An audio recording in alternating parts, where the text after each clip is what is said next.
آموزش نحوه ساخت کیت MAA و در واقع ترکیب کردن محلول تکنسیوم به MAA برای اسکن تشخیصی ریه در مرکز پزشکی هسته‌ای یا اسپکت هست.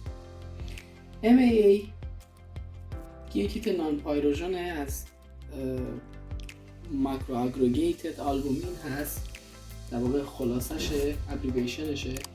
این کیت یه داروی یخچالی محسوب میشه، 2 تا 8 درجه سانتیگراد باید محل نگهداریش باشه و 1 تا 2 میلیون ذره و 3 میلی گرم ماده مؤثر با ذراتی به اندازه 10 تا 90 میکرومتر توش وجود داره. حداکثر تکنسیومی که میتونیم به این اضافه کنیم 30 میلی کوریه و حجمش هم باید بین 2 تا 5 میلی لیتر باشه. مثل کیت های دیگه حد اکثر زمانی که از تولید تکنسیوم یعنی میلکینگ تکنسیوم میگذره تا بخواد به این کیت اضافه بشه 2 ساعته و بعد از آماده سازی این کیت حد اکثر تا 6 ساعت بعد قابل استفاده است. این کیت رو آنباکس میکنیم تا توشو ببینیم. مثل بقیه کیت هایی که از خیلی از شرکت ها میان به این صورتی که یه بروشور همراهشه که تمام اطلاعات مربوط بهش توش هست، لیبل هایی وجود داره که روی کیت قرار میگیره و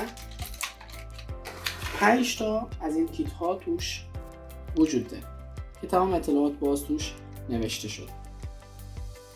بعد از اضافه کردن محلول تکنسیوم که در فیلم میلکینگ که لینکش بالا اومده،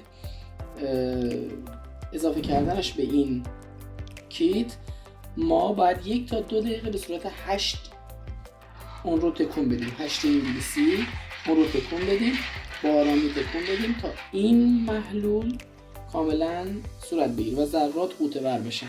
بعد از 1 تا 2 دقیقه باید در دمای محیط 20 دقیقه بذاریم انکوبه بشه.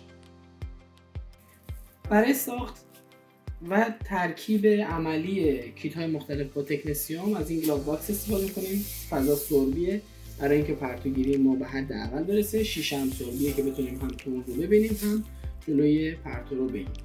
خب ما اینجا اگر بیاید نزدیک نگاه کنید،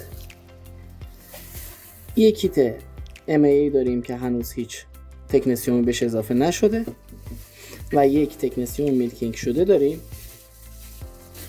که ما از این سرنگ استفاده میکنیم و بین 2 تا 5 میل از این تکنسیوم رو برای اضافه کردن به کیتمون استفاده میکنیم. 2 تا 5 میل استفاده میکنیم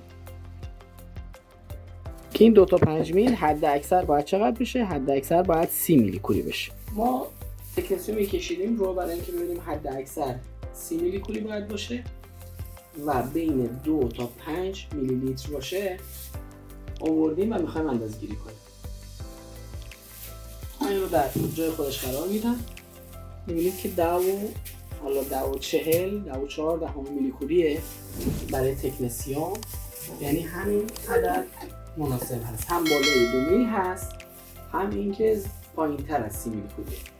دارویی رو که اندازه‌گیری کردم با دوز کالیبراتور میارم و از طریق این دایره وسطی که هست فشار میدم و میبینید که مکش خودش داره صورت میگیره، هوا داره به سمت بالا میاد و این اضافه شد به این کیت.